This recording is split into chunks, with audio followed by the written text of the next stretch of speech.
afternoon, it's the Fake News with G-Luv, and I'm here to address the pointy elephant in the room, and by that I mean the vaccine rollout, because come on, no one's talking about this. These things are killing people and making people fucking really sick and fucking causing autism, cancer, strokes, fucking heaps of shit, neurological fucking disorders, and yeah, I don't know why no one's doing this. Everyone's just accepting it like, oh well, it's just a thing that's happened. But I went to jail over that. But yeah, a lot of you got forced into it and got your kids done, and like, yeah, I would be pissed off. I would be fucking just burning down 5G towers if it was me. But that's just me, I suppose.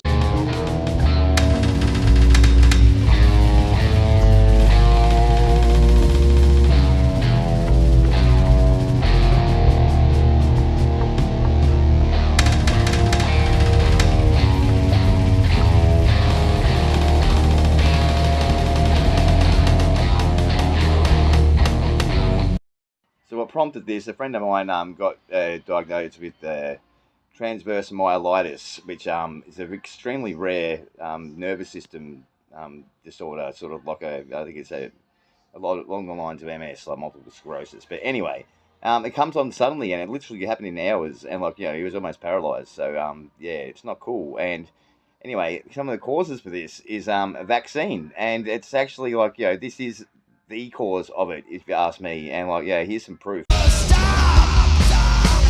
Has the number of cases of transverse myelitis increased in recent years? While there's no definitive evidence of a significant overall increase in transverse myelitis cases, studies suggest a potential for higher prevalence in specific populations or time periods.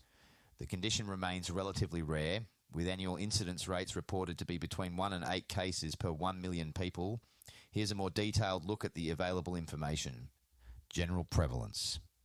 Studies have shown that the incidence of transverse myelitis, TM, is approximately 1 to 8 new cases per 1 million people annually. Recent studies. Some studies have reported point prevalence rates of TM at 7.86 per 100,000 people. Specific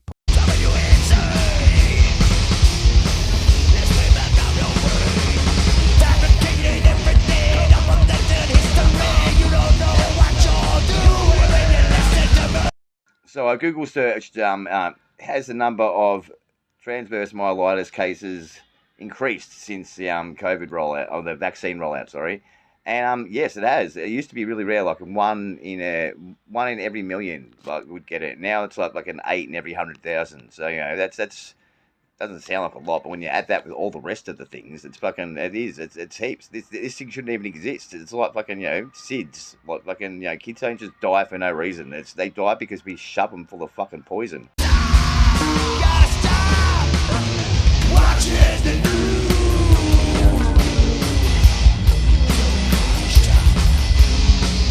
Transverse myelitis medical care causes. The exact cause of transverse myelitis, TM, is often unknown, but it's thought to be triggered by various medical disorders, including infections, viral, bacterial, and fungal.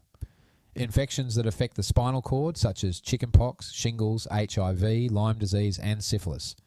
Immune system disorders, autoimmune diseases like lupus and multiple sclerosis. What causes transverse myelitis?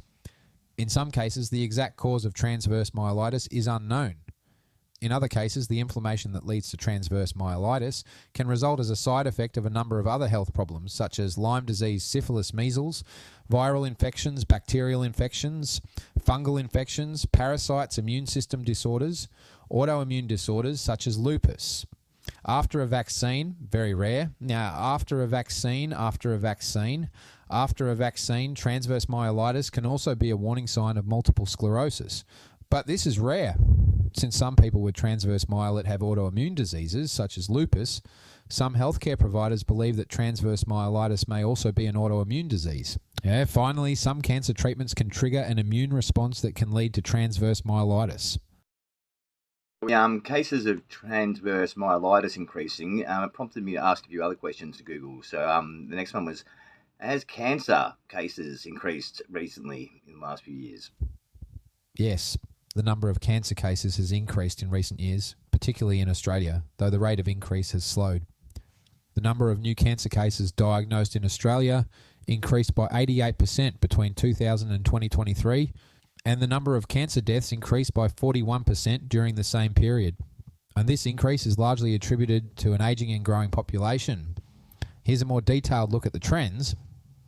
Increased number of cases. The total number of cancer diagnoses has steadily increased, with a notable rise in recent decades, especially in Australia. Factors contributing to the increase: ageing population. As people live longer, they are more likely to develop cancer. So we live longer, therefore we have way more cancer than we once did. Okay then. Have the number of autism cases increased recently in the last few years? Yes, the number of people diagnosed with autism has increased in recent years, both globally and in Australia.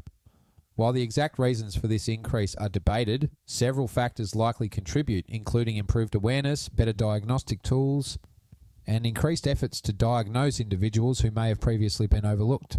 So it couldn't possibly be the Okay, has the number of people that died of stroke increased in the last few years? facts. Yes, the absolute number of stroke cases globally has increased in recent years, while age-standardised rates have decreased. This means that while the overall number of people experiencing strokes has risen, the risk of stroke in people of a certain age group has actually declined. So now that young people are dying of strokes, the likelihood of having one in your old age has decreased. TPF.